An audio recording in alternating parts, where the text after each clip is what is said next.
হলো দিনে কান্না দিতে ইচ্ছে করে। তো দেখেন বাচ্চারা কত আনন্দ করতেছে, বৃষ্টিতে ভিজতেছে,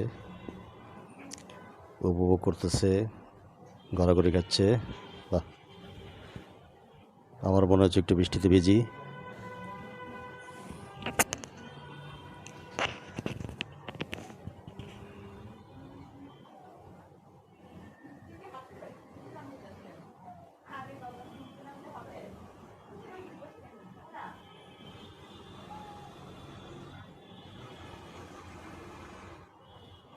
এখন বর্ষার সিজন, খুব বৃষ্টি বৃষ্টি হচ্ছে।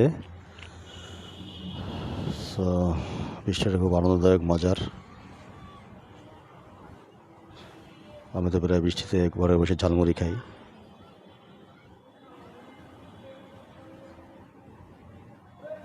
ধন্যবাদ সবাইকে দেখার জন্য। আমার চ্যানেলটি সাবস্ক্রাইব করবেন। ধন্যবাদ।